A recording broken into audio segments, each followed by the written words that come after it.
สิทธิยาสัพพทุกขาวินาศยปาริตังพุทธมังคลัง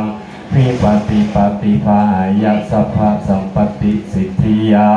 สัพพพยาวินาศยปาริตังพุทธมังคลังพิปติปฏิภาญาสัพพสัมปติสิทธิยาสัพพโลกวินาศยปาริตังพุทธมังคลังสัพเพกะเมจารุเปคิลิสิกขาลตเตจัตตาลิเกวิมานิธิเประเตจักขเมเคหาวัตุมหิเคเตภูมาจายันตุสละทาละวิสาเมยัคคะขันธพนาคติทันตาสันติเกยังมุนิวะระจันนังสาทโวเมสุนันตุธรรมสวนะกาโลอายัมพทันตะธรรมสวนะกาโลอายัมพทันตะธรรมสวนะกาโลอายัมพทันตะนะโมตัสสะภะคะวะโตอะระหะโตสัมมาสัมพุทธัสสะนะโมตัสสะภะคะวะโตอะระหะโตสัมมาสัมพุทธัสสะนะโมตัสสะภะคะวะโตอะระหะโตสัมมาสัมพุทธัสสะพุทธังสรณังคัจฉามิธัมมังสรณังคัจฉามิสังฆังสรณังคัจฉามิตุติยมปิพุทธังสรณังคัจฉามิตุติยมปิธัมมังสรณังคัจฉามิตุติยมปิสังฆังสรณังคัจฉามิตติยมปิพุทธังสรณังคัจฉามิตติยมปิธัมมังสรณังคัจฉามิตติยมปิสังฆังสรณังคัจฉา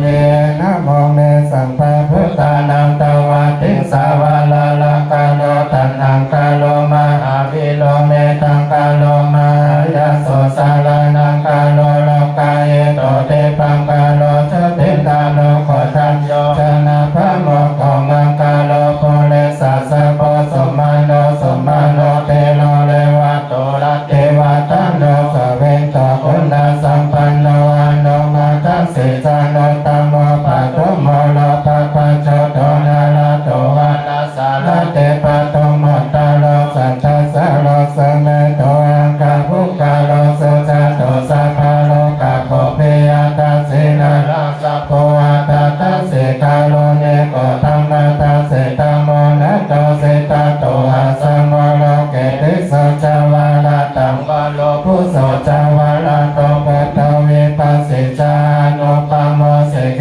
สัพพะหิโตสัตตเวสัพโพสกาตายะโภคากุสันโตสัทธวาโหโกนาคามโนรานันจาโหกัสสะโพเสเรสัมปันโนโกธัมโมสังฆายาภุคาโวอาทาวิสัตติสังฆตาหิเมพุทธามาเอเตกะกะโลนาปุณณสัมปันนาสัพพะโลกาเปโพจิตาเอเตตัสสะภะลาพุทธาอุตตมังกะภุคาลาเตปิสังฆาคุณนาสงเตเตยะมาตังภะตังเอเตพุทธาติตาจามังกาลาวันติสัพพะตาตาเวสัตติเมพุทเตหังวัตตาวิสัพพะตาเตสังยาเนนะสิเรนะขันเตเนตาภาเลนะชาเตปิโนอนุรักขันโตอะโลกายเยนะสุเขนะชาตาเวสัตติเมพุทเตโยนะโลสารานังคาโตกัปปะเนสัตตาสาสาเนโตกาติโสนาคาจันติอาตาวิสัตติพุทธปาริตาโมอะนะโตสัมมาสัมพุทธัสสะมะเอสิโนนะโมธัมมะธัมมัสสะสวะกาตเสวะเตมิตานะโมมหาสังกัสสะเพเวสุตาสิลาเตเตโนนะโมมัตตยาลัตตสสะรัตนัตยัสสะสะทุกังนะโมมะกะติตัสสะตัสสะวะตุตยัสสะปินะโมกาลาปะปะเวนะกันตุโหภัตตวานะโมกาลานุปะเวนะโสอะเจโหนตุสัพพะทานะโมกาลาสะเตเจนะเวเตเมโหเมเตตวาสัสสนังจัจจาโลกัสสะพุทธิภาวันตุสัพพะทาสัสสนังเพจาโลกัญจเทวาลกันตุสัพพะทาสัจจิโหนตุสุขิสัพเพปะริวาเลหิอาตันโนอเนกาสุมาณาโหนตุสาราสัพเพยาติภิภูมานังเทวานังสัตตังสุตตะจตุมหาราชิ กาเทวาสัตตมนุสาเวสงจตุมหาราชิกานังเทวานังสัตตังสุตตาวาทิงสาเทวาสัตตมนุสาเวสุงตาวาทิงสานังเทวานังสัตตังสุตยามาเทวาสัตตมนุสาเวสุงยามานังเทวานังสัตตังสุตตุสิตาเทวาสัตตมนุสาเวสุงตุสิตานังเทวานังสัตตังสุตนิมานาราติเทวาสัตตมนุสาเวสุงนิมานาราติลังเทวานังสัตตังสุตปารังเยมิตาวาสวัตติเทวาสัตตมนุสาเวสุงปารังเยมิตาวาสวัตตินังเทวานังสัตตังสุตปัมมาปาริสัจเทวาสัตตมนุสาเวสุงปัมมาปาริสัจนังเทนังสัตตังสุตปัมมาปาโลหิตาเทวาสัตตมนุสาเวสุงปัมมาปาโลหิตานังเทวานังสัตตังสุตมหาพรหมเทวาสัตตมนุสาเวสุงมหาพรหมานังเทวานังสัตตังสุตวปริตาภาเทวาสัตตมนุสาเวสุงปริตาภานังเทวานังสัตตังสุตวปัมมานาภาเทวาสัตตมนุสาเวสุงอาปัมมานาภานังเทวานังสัตตังสุตวภัสสะราเทวาสัตตมนุสาเวสุงอาภัสสะรานังเทวานังสัตตังสุตวปริตาสุปาเทวาสัตตมนุสาเวสุงปริตาสุปานังเทวานังสัตตังสุตวปัมมานาสุปาเทวาสัตตมนุสาเวสุงอาปัมมานาสุปานังเทวานังสัตตังสุตวสุปากินาคาเทวาสัตตมนุสาเวสุงสุปากินาคานังเทวานังสัตตังสุตวเวหาปาราเทวาสัตตมนุสาเวสุงเวหาปารานังเทวานังสัตตังสุตววิหาเทวาสัตตมนุสาเวสุงอาเวหานังเทวานังสัตตังสุตวตาปะเทวาสัตตมนุสาเวสุงอาตาปานังเทวานังสัตตังสุตวสุตัสสะเทวาสัตตมนุสาเวสุงสุตัสสะนังเทวานังสัตตังสุตวสุตัสสิเทวาสัตตมนุสาเวสุงสุตัสสินังเทวานังสัตตังสุตวะกังอิตากะเทวาสัตตมนุสาเวสุงเอตัมภะคะวะตาปารานาเสยังเอเสปัตตาเนเมตัตตาเยหานุตารังธัมมาจักขัมภวะทิตานาปะเทวะติยังสมะเนนาวาปัมมะเนนาวาเทเวนะวามาเรนาวาปมุนาวาเกนะทิวาโลกัสสมิเตเตหะเตนะปะเนนะเตนะโมเตนะวะวะมาโลกัสสะโตอะปุปัญจิอายัญจะตัสสะสะสิโลกะตาโตสังกัมเปสัมปะกัมเปสัมปะเวทิอาปะมาโนจะโอลาโลคัสโสโลเกปัตตุราโหสิอาทิกัมเมวะเทวานังเทวานุภาวังอาตาโกภะคะวาอุตตานังเนสิอัญญาสิวัตตาโพปุณัญโยอัญญาสิวัตตาโพปุณัญโยเทเตขังอายัสสัมมาโตปุณัญญาสัญญาปุณัญโยทเววะนามังอาวสิติตัมมาจักะปวัตตนาสุตังปุณัญโยภัตติโยวะโกมหานะโมจาสัสสิเตปัญจมหาเทระปัญจวัคคีย์เทวจาเรเสวนาจะภารานังปณิธานังจะเสวนาปูจาจะปูจานิยานังเอตัมมังคารามตัมมังปะเตโรปะเตสาวาโสจะโพเปจะกาตาอุญญาตาจะสัมมาปันเดเตจาเอตัมมังคารามตัมมังปะโอสัจจันตะเสปัญจเมนายโยจะโสสิเกโตโสภาเสตาจายาวาจาเอตัมมังคารามตัมมังมาตาเปโตปัฏฐานังอุตตตาราสสังฆาโหอานาคุราจะกัมมันตาเอตัมมังคาราม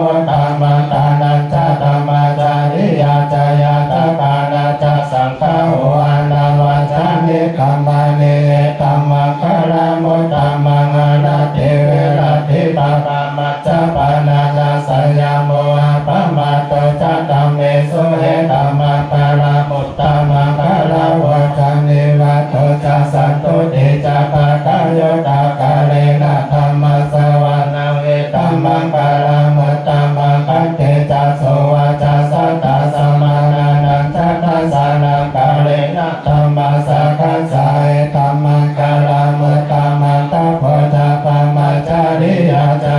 ริยาสัจจานัตถสันนังนิพพานาสัจเจเกเรยาจาเอธัมมังกาลามุตตามังบุตตาสาโลกาตัมเบเจตังยาสานาคัมปะติยาโสกังเวราจังเกมังเอธัมมังกาลามุตตามังเอตติสาเนกัตวานาสัพพะธรรมปาราจิตาสัพพะตัสสติกัจจันติตันเตสัมมังกาลามุตตามัตติมหามังกาลาสุตานังกินเจเวตังเอตาวาหุรังวาสเกสุอายังละตันนัมปะเอตังนันโดสัมมังอธิกาตังอาเตนะเอตังเมปุเทระตันนังปะเอตังเอเตนะสัจเจนะโสอัตเตหุนตุขยังเวรากังอัมมะตังปะเอตังยัสสะสังฆาสังฆายาโมเนสัมมาหิโตนะเตนะธัมเมนะธัมมะเทเกเจธัมเมธัมเมระตันนังปะเอตังเอเตนะสัจเจนะโสอัตเตหุนตุยังพุทธะเสโตปะเรวันละเยสุจิสมาธิมานันตะเรกัญญามาอุสมาเตนะเตนะสัมโมนะเวสติเอตัมปิธัมเมระตันนังปะเอตังเอเตนะสัจเจนะโสวัตเตหุนตุเยปุปะลาตัสสะธัมปัสสะตาจัตตาริเอตาเนโยกาเนหันติเตนะกิลายาสุขตัสสะสาวกาเอเตสุตินาเตมหาปาราเนตัมปิสัจเจระตันนังปะเอตังเอเตนะสัจเจนะโสวัตเตหุนตุเยสุปายตามายาสัจเจนะเนปามิโนโกตัมมัสสะสนามิเตปะเตปะตามาตังเวกายาลตาเวตานิปุติเวจามานาเอตัมมิสังเกระตันนังปะนิตังเอเตนะสัจเจนะโสวัตเตหุนตุกิลังปุรานังนาวังนาติสัมภวังเวรัตจิตายาติเกภวัสสัมเมเตขินาวิจาเมโลหิจันตาเนปฏิทิลายากายัมปฏิโปเอตัมปิสังเกระตันนังปะนิตังเอเตนะสัจเจนะโสวัตเตหุนตุเมตัญจะสัพพะโลกัสสมิมานะสัมภวันเยอภาริมานังเวตังอโตจัตติเรยังจาสัมปะตังเวลังสัมปะตังเนตัญจานังเนสิโนวาสยโนวายาวัตตสามิกตังมิโตเอตังสัจเจอาทิตยาปัมมาเมตังวิหารังเอตัมมาโอเดติจะอนุปกัมมาศิลวาทัสสะเนนะสัมปันโตกาเวสุเวนายะเตทังละหิจตุกัปปัสสยาปุนาเลติติกาลานิยเมตตาสุตาธัมมังโนพุทโธอะปัมมาโนธัมโมอะปัมมาโนสังโฆปัมมานาวันตาเลเสเลสัพพะเมอาเยเมชิตาสัตตาปฏิอุนนานาเวสาราภโมเสตาคัตตาเมระ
ตาจันเยขันตาจัตตาเวตาปฏิกรรมาสาสัจเจกเตมยัมมาปัจจาเลโตสิกิวาเสสิโสราสาคาริสาเดวตากัมปะโตยตาสิเกสัจเจนาเมสัมโมทัตติเสสัมเมสัจจปาราหิเต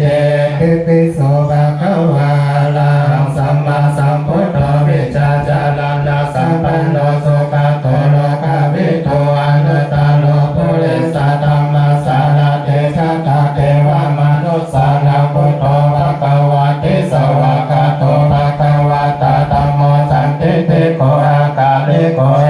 ปัสสิโก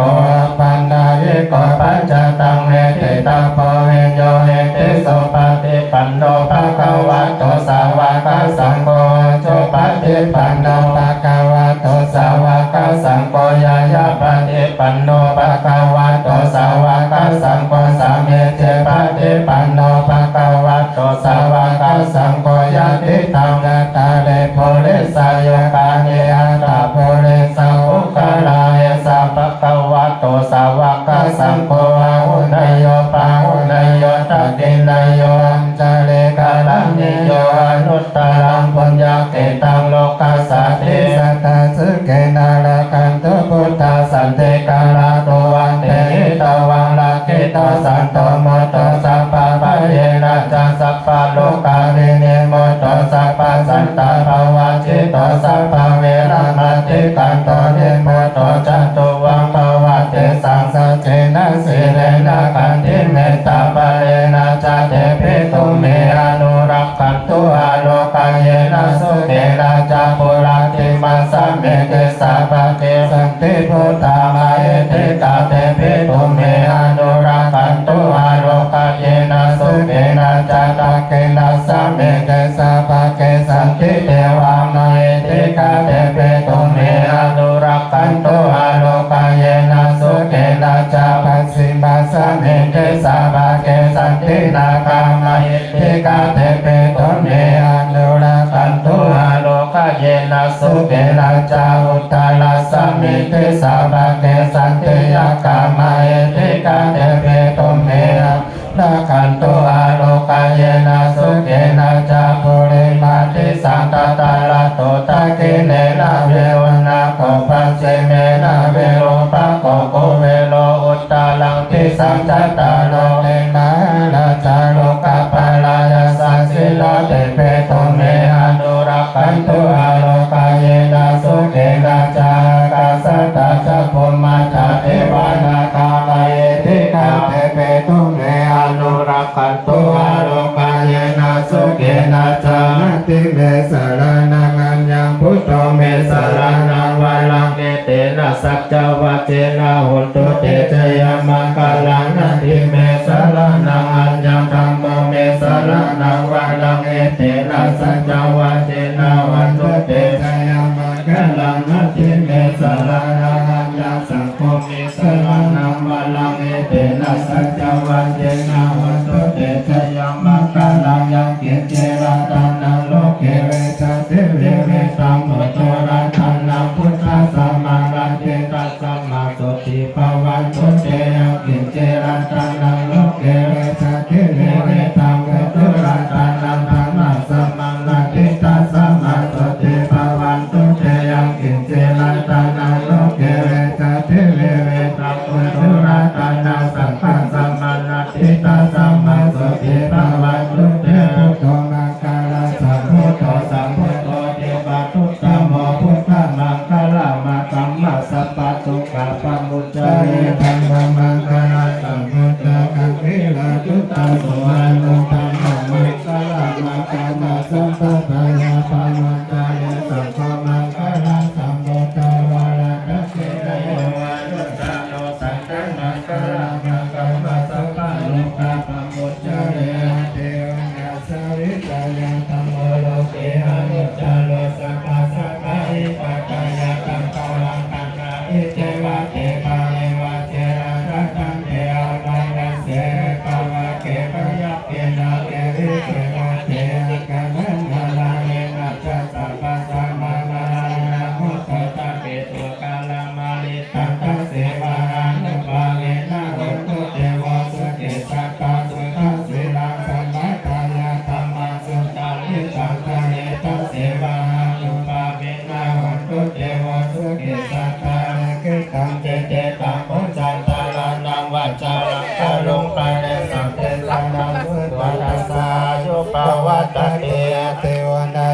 วิจโยธัมโมโลเกหะนุตตโลสัพพสัตตาหิตตายะตัตตวังกันตาหิเตวะเตปาริวัจเจนะจะดันเดอมนุเสภาวะเกปยะเกนะเกวิเสมุเตกาลมาลาเนนะจัสสัพพสัมมามาลานามุตโตตัเปตัวกาลมานิตันตัสเสวะอนุปาเวนะอุตโตเตโวสุเกสัตตาสุตตสิรังสัมมาตายะธัมมังสุจาเลตังจาเลตัสเสวะอนุปาเวนะอุตโตเตโวสุเกสัตตาเลเกตังเจเตตังโคจันตาลานังวัจจาลังปะลุงปะเลสังเตสานังสุตตัวตัสสะโยปาวัตตันติเตวะนาสวิจโยตัมโมโลเกอนุตตโลสัพพสัตตาหิตตายะตัตตวัตตันนาหิเตวะเตปะริวะเจราชาตันเตอมนุเสภาวะเกวายะเกนะเกวิเสมุเตกาลมาลเนนะจะสัพพสัมมามาลานามุตโตตะเปตัวกาลมานิตันตัสเสวะอนุปาเวนะอุตโตเตโวสุเกสัตตาสุตตสิลังสัมมาตายะธัมมังสุจาเลตัจจาเลตัสเสวะอนุปาเวนะอุตโตเตโวสุเกสัตตาเลเกตังเจเตตังพุทธังตารันังวัชชลังกาโลมาเลสัมเตตังตังสุขสันตาโยภวัตตันติเตวะนาสมิจโยธัมโมโลเกอนุตตโลสัพพสัตตาหิตตายะตัตตวังกันนาหิเตวะเตปาริวัจเจนะจันตันเตอมนุเสภาวะเกปยะเกนะเกวิเสมุเตกาลมาลเนนะจัสสัพพสัมมามาลานามุตโตตะเปตัวกาลมานิตันตัสเสวะอนุปาเวนะอุตโตเตโวสุเกสัตตาสุตตสิลังสัมมาตายะธัมมังสัจจาเลตังจาเลตัสเสวะอนุปาเวนะอุตโตเตโวสุเกสัตตาเลเกตังเจเตตังโพจันตาลานาวัชชาลังปะลุงปะเลสัพเตสันนังสุตตัวตัสสะโยปาวัตตันติสังกัปปะพุทธารัตนังวสัตตังอุตตัมมังวารังหิตังเตวะมนุสานังพุทธเตเจนะสุตินาสันตุกัตตวาสัพเพทุกขาโมปัสสะเมตุเตสังกัปตัวธัมมารัตนังวสัตตังอุตตัมมังวารังปริลาอุปัสสะมานังธัมมะเตเจนะสุตินานัสสันตุปัตตวาสัพเพปัญญาอุปัสสะเมตุเตสังกัปตัวสังฆารัตนังวสัตตังอุตตัมมังวารังอาหุนยังปะหุนยังสัมมะเตเจนะสุตินานัสสันตุปัตตวาสัพเพโลกาอุปัสสะเมตุเตสัสสังเทวานันโยสานังคาตุตังเกเตกัสสะพิลาลาวานันเสวะสัพพะเทเวนะสันโตเอกตาวิติจัตตุปัญจสัจจกตินักตายาวะตุกาวินัสสันตุจิวิตานังตัตตัตุเตจิวิตานังตัตตันตัสสะยุวันนังสุขังพลังจิวิตานานุภาเวนะอุตโตเตโวสุเกสัตตาจิวิตานังจโยตัตตัวโอสัตตังอุตตมังวะลังสลีลังทุกขังนาเสติเปสัจจังทานังอุตตมันตัสสะมะกาลยากัลยานังนิจยังสัมปรายานังปุญญานิปังโลกัสสะมิปัญเยตาโหติปะเมนะหิเมนะจิวิตาเนนะตุมะกังกิปะเวสัตเตติกายุกาสัตตาหุนโตสุเกตาหุนโตสัมปัตตาโยโสทักกาติสักกัจจังศีลาวันเตสุตาเตสุนานาตานังมานังคัตวะจิวิตานังมหาพลังเรวังไมติกายสายติตังปุญญาสัมปตาตัสสมาธิราภาสังสันติปันติตาปัตตาปุญญาตังเตสุภวิปากโกปุญญานังอาติปัญโยสัมเมสัมเตเกปัญจปริโยสันเนนิปานังอาติกัสสติโยปัญจนาสาสิปุรานังวราโภจานังทัตตยเตมาเลมานันเจกปัตตปินัลลาภพุทโธปะเกสะเลพุทโธจเยจันเยกัสสาวะกาปตาปุรานุปาเวนะมัตตาปิตาปมัญจติติเตนะพุทธานุภาเวนะเตนะธัมมานุภาเวนะเตนะสังฆานุภาเวนะเตนะตานานุภาเวนะเตนะศีลานุภาเวนะเตนะจิเวตานานุภาเวนะเตนะทัสสะสัพเพอุปัตตวาเวนะสันตุเตสัสสะสะโกเทวะพุทโธจ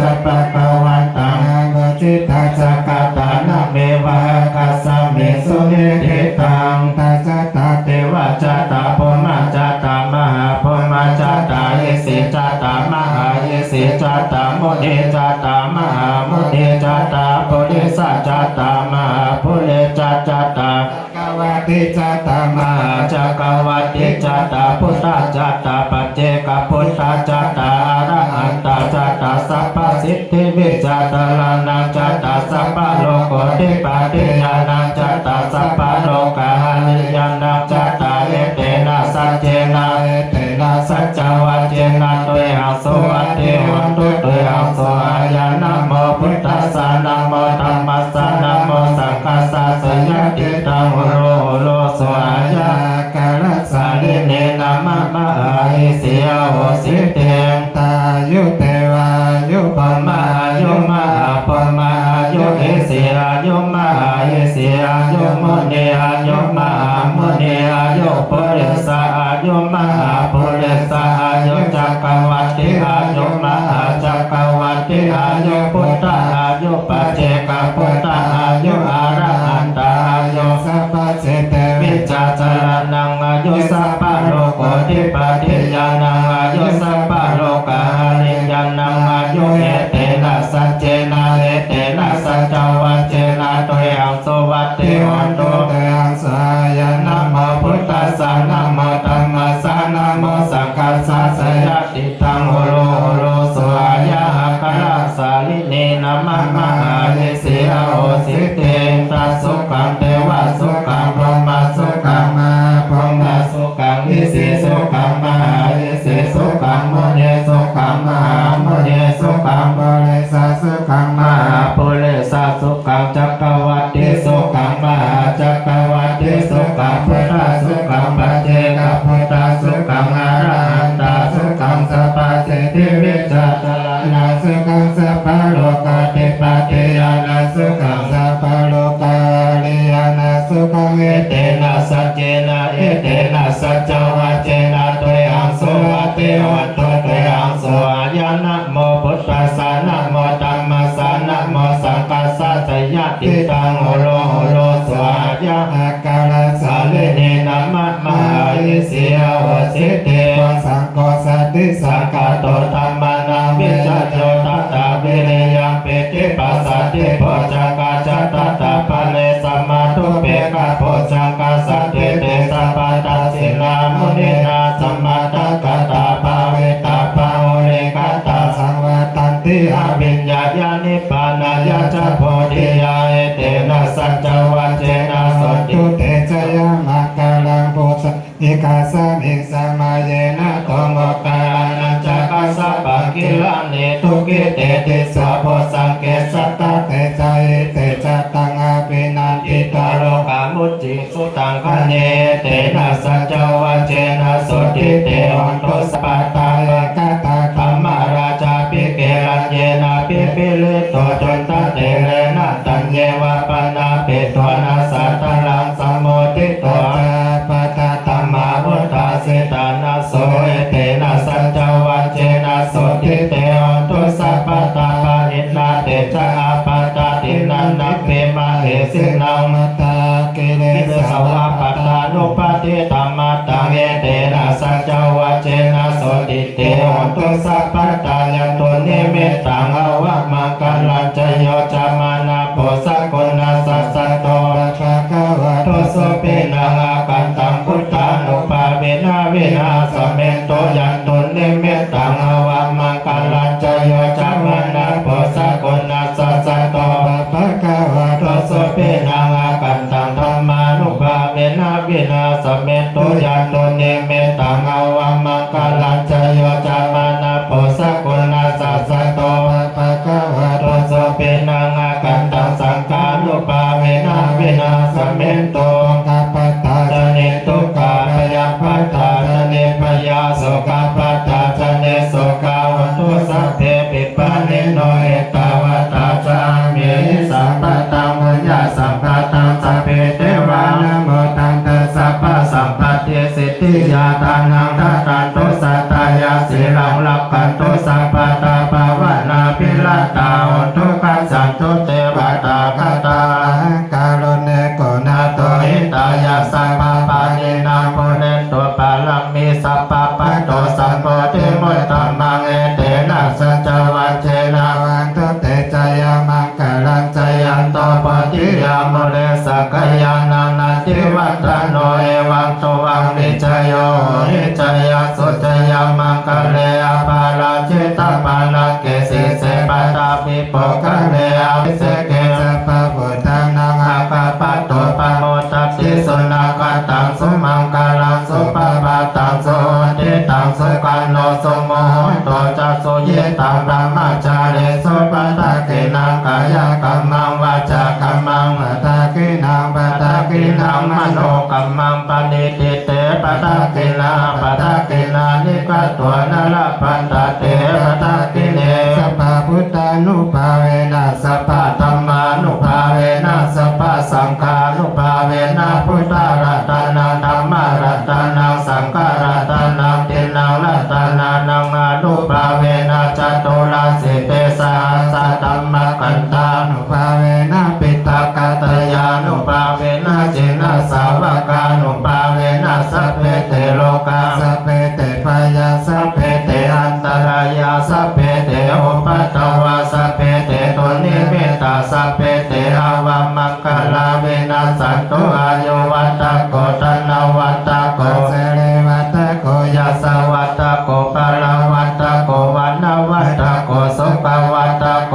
ตุสัพพตาทุกขโลกปัญญาเวลาสุขัสสตุจุปัตตวาเนกาอันตรายาภิวินาสันตจเตทัสสะชยาสิทธิทานังลาภังโสติปะกยังสุขังพลังสิริอายุจวันโนจะโภคาวติจยสวาสตวัสสะจาอายุจะจิวสิทธิภวันตุเตสเปพุทธาภลปัตตาปัจเจกานันจยังพลังอรหันตานันจะเจเจนะลักขังปัตตามิสัพพะโสสุโภพุทธานังอุปาโตสุขัสสะธรรมเทศนาสุขัสสังคัสสะสัมมากิสัมมาคานาตาโพสุโกคันติโยเจโตจะเนตัสสามิเยโกตาปฏิจายโนวิจาจารณะสัมปันโนโสเสโตเทวามนุสสิทิวาตาปฏิอาทิโจนัตติมาปฏิจันติมาสันนัตโตกันติโยต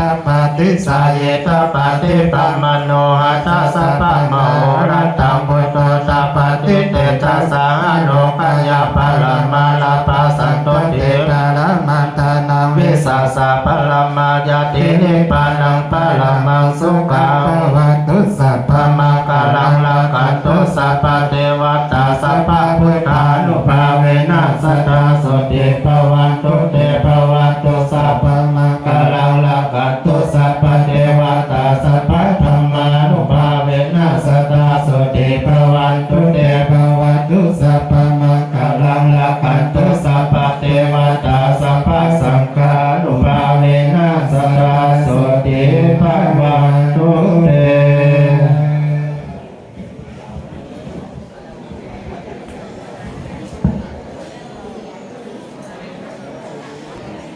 สาธุสาธุโอกาสพันเตกะแดสัพพะเยี่ยงอันเป็นเครื่องของตานสหปาลีวานตั้งหลายมวลหมู่อันนำมาตั้งไว้อยู่ธานาการมูลศรัทธาผู้ค้าตั้งหลายก็ได้คงควายหามาด้วยชอบอันประกอบด้วยกองพามก็เพื่อจับน้อมนำยอยืนโดยใจจึงเจยบานยามเมื่อห่างดาตานนี้เล่าหลอนว่าลูกเต้าหญิงใจได้ปาทะมาตะคำกายบ่ตันได้ยกย้ายคดนี้ก็กลัวเป็นกรรมบ่ดีติดแปนหรือได้กล่าวคำแขกออกจากปากเป็นกรรมผิดจากกองพามผู้ค้าก็กลัวเป็นโทษเป็นกรรมอันใหญ่หรือว่าหมู่ลูกหลานหันใส่ของตาลก็ปากันปาปานบ่พรได้กินก่อนตันลูนบ่ตันได้ปันเป็นปุ่นบิดแดงหรือได้เหยียดแข้งเตียวกายตั้งน้ำมูกน้ำลายตกใส่ตั้งเส้นผมน้อยใหญ่มวลมีช่วยจอนคัดสีบ่สะอาดได้ปัดกวาดลืมหลงบ่ใจเจตนาจงแต่เล่าผู้ค้าก็กลัวเป็นบาปเศร้าตัวมาบัดนี้นาศรัทธาผู้ค้าตั้งหลายก็ได้โคมควายตกแต่งยังของแป้งนำมา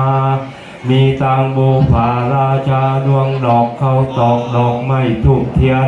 พร้อมโดยน้ำสุกันโทตักกะน้ำขมินสมปล่อย เอามาใส่ไว้เหนือคันเพื่อขอสุมายังของกินของตาลขอได้เมตตาบานภายโพดได้ห้ามยังทุกโทษตั้งหลายเพื่อได้กลับกลายเป็นอโหสิกรรมอย่าเป็นนิวรณ์ทำไปนาแก่ศรัทธาผู้ฆ่าตั้งหลายจูผู้จูคนมโนวิสุทังสัพพวัตถุปุจจาปากาลานะวิเศษตานังติลาภัตตังกายเยนาวาจามานาสาตุสินังสพังโตสังขะมันตุโน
ครับต่อไปผมจะได้กล่าวคำถวายการนะครับนะโมตัสสะภะคะวะโตอะระหะโตสัมมาสัมพุทธัสสะนะโมตัสสะภะคะวะโตอะระหะโตสัมมาสัมพุทธัสสะนะโมตัสสะภะคะวะโตอะระหะโตสัมมาสัมพุทธัสสะอิมานิมายังพันเตภัตตานิสัปปริวลานิภิกขุสังคัสสะโอโนสยามะสาธุโนพันเตภิกขุสังโฆอิมานิภัตตานิสัปปริวลานิปฏิคันหาตุอัมหากังทิคาลตัง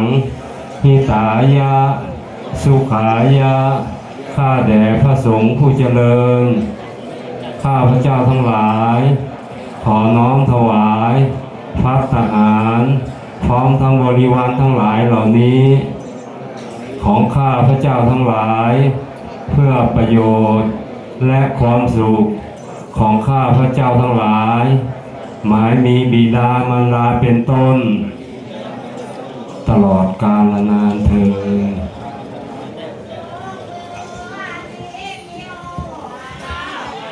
ฮัลโหลครับต่อไปผมเองก็จะได้เรียนเชิญแขกผู้มีเกียรตินะครับที่จะได้มาถวายกันและปัจจัยในวันนี้นะครับก็ก่อนอื่นผมต้องขอโทษนะครับว่าเนื่องจากมีพ่อแม่พี่น้องและผู้มีเกียรติมีนักนะครับเลยไม่สามารถที่ว่าจะมาประเคนปัจจัยได้ทุกท่านนะครับเพราะว่าพระมีอยู่9 รูปนะครับฉะนั้นก็ถ้าท่านใดวันนี้ไร้ชื่อไร้น้ำนี่จะไปน้อยอกน้อยใจนะครับเพราะว่าผมเองก็ไม่ได้คัดกรองโดยตัวผมเองเนี่ยคณะกรรมการทุกท่านนะครับที่ได้ช่วยกันนี้นะครับก็ต้องขอโทษด้วยนะครับที่วันนี้ที่เสียงในน้ำของท่านนะครับโดยเฉพาะสทด้วยนะครับสทก็มีอยู่5 คนที่มาจดนี่ที่เห็นหน้านี่อีกคนหนึ่งก็บอกรู้จักนามสกุลนะครับก็มีสทสมดุลกันวนานะครับว่าที่สทนิคมเทพวันว่าที่สทกระจรเกียรติประจวบเขตนะครับว่าที่สทธินกรผาคำนะครับว่าที่ส สทกิติกัญญาเสในวงศ์อยุธยานะครับและก็ว่าที่สทไพศาลนามสกุลผมจำได้เนี่ยต้องขอโทษนะครับเพราะเขาไม่ได้จดมานะครับอันนี้จะเป็นตัวแทนเหตุผลนะครับ เพื่อว่ามันกระชับนะครับเนาะครับอันดับแรกนะครับขอเรียนเชิญท่านผู้ใหญ่อรวรรณวิไลการนะครับอรวรรณวิไลการถวายพระพุทธครับเรียนเชิญครับผม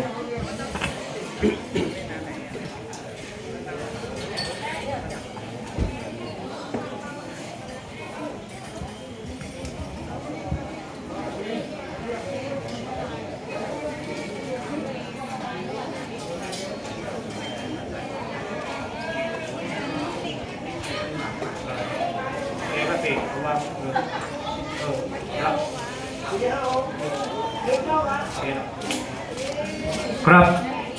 อันดับต่อไปนะครับคณะกรรมการขอเรียนเชิญครับคุณศิกพลนะครับคุณราชนะครับขอเรียนเชิญครับถวายพระรูปที่หนึ่งครับ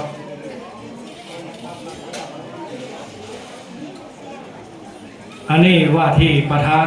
กฐินในปีนี้นะครับโดยการนำของจักจุมจากเสียงานและกเสียตัวอีกนะครับนะครับต้องสองด้านครับประทับต่อไปครับขอเรียนเชิญครับคุณมงคลชัยวันครับ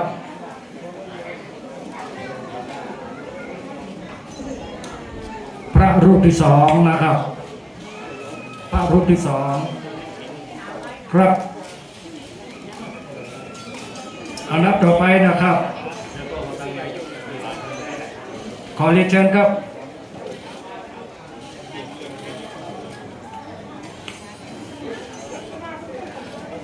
สทสมดุลกันวนานะครับซึ่งเป็นตัวแทนของสทว่าที่สทวันนี้ขอเรียนเชิญครับ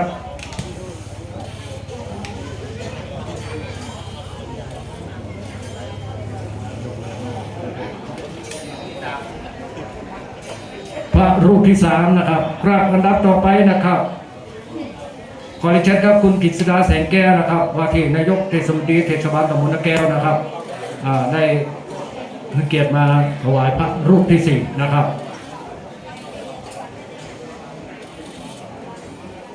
อันนี้เปิดจะขอแทนปีนะครับประเทศปีเดียวทำสมัยนึงครับอันดับต่อไปครับขอเรียนเชิญครับคุณสนัทแสงดวงจันทร์นะครับหรือว่าผู้ช่วยสนัทแสงดวงจันทร์นะครับขอเรียนเชิญครับผม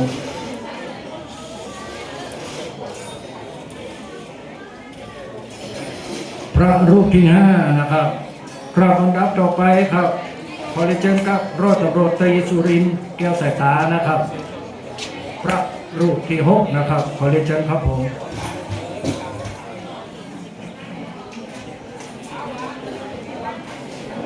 ครับอันดับต่อไปนะครับขอเรียนเชิญครับคุณมโนราชฤทธิ์นะครับคุณมโนราชฤทธิ์นะครับถวายพระรูปที่เจ็ดนะครับรูปที่เจ็ดนะครับขอเรียนเชิญครับ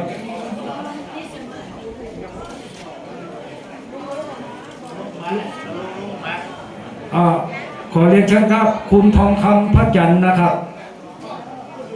คุณทองคำพระจันทร์นะครับขอเรียนเชิญครับพระรูปที่เจ็ดนะครับ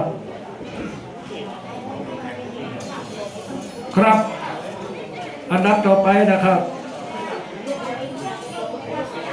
ขอเรียนเชิญครับคุณบรรจงโยธกานะครับหรือว่าเท่าแก่บรรจงโยธกานะครับขอเรียนเชิญครับผมพระรูปที่แปดนะครับ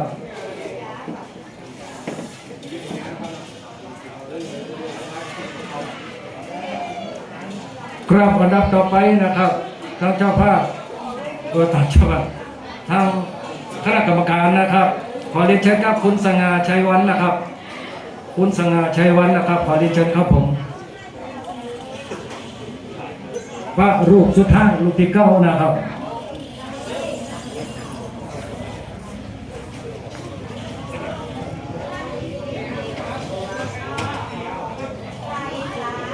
ครับอันดับต่อไปขอเรียนเชิญนะครับคุณสิทธิโชค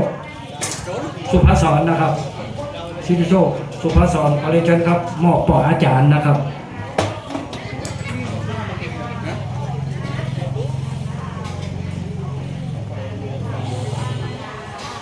ครับ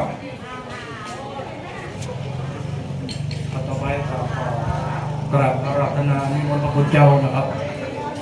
ทุกรูปเป็นองค์พิจารณานะครับนี่นะครับ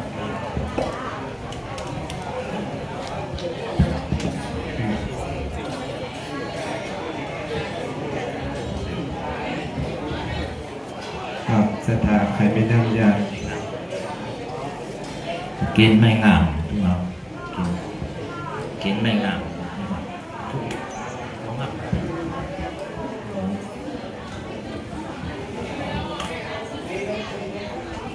เชิญจับประเคนยกประเคน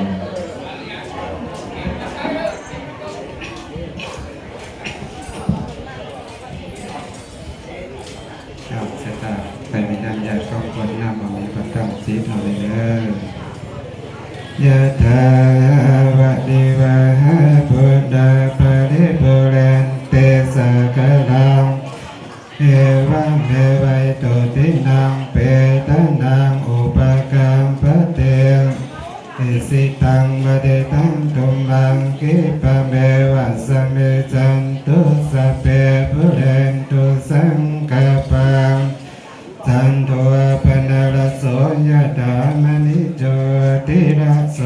ยะถาสติติโยวิวัจจันตุสัพพะโลกวินาศตุมาเตภวัตวันตรายโยสุขิเตกายุโกภวะอภิวัตนาสิเดสเนจังวัตตาปัจจายโนจัตตาโลธรรมวัฏตันติอายุวันโนสุขังภาลังสเมปะเทเสกังเปติวาสังปันเดตาจาติโยศิลวันเตตาโพเจตวาสัญญาเต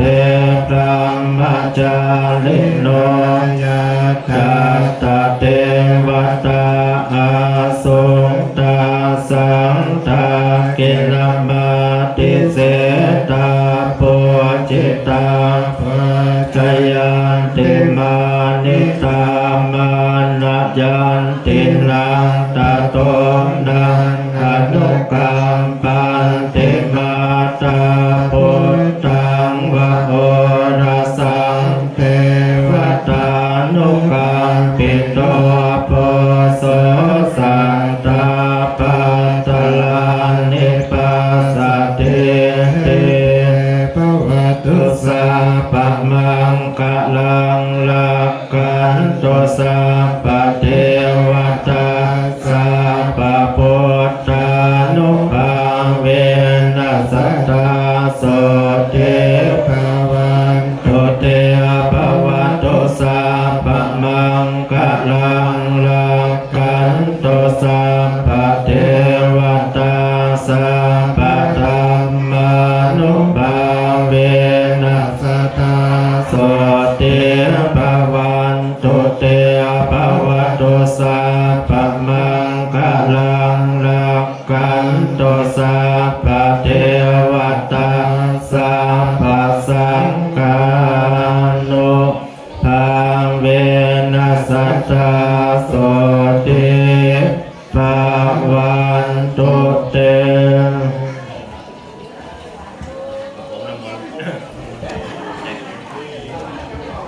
ทยันโต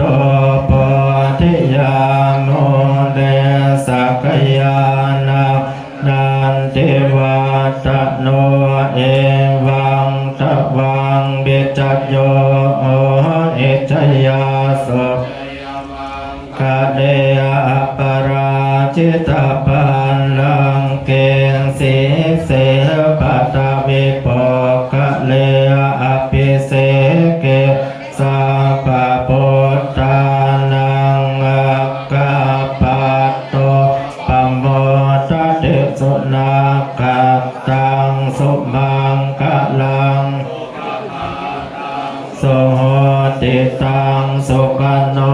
สมโมโตจัสสุเยตังธัมมจา เลสุปตากินังกายกรรมังวาจากรรมังปตากินังปตากินังมโนกรรมังปณิติเตปตากินังปตากินานิกาตวานาลปัสสะเต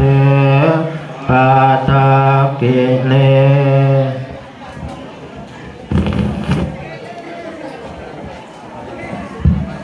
ครับขอ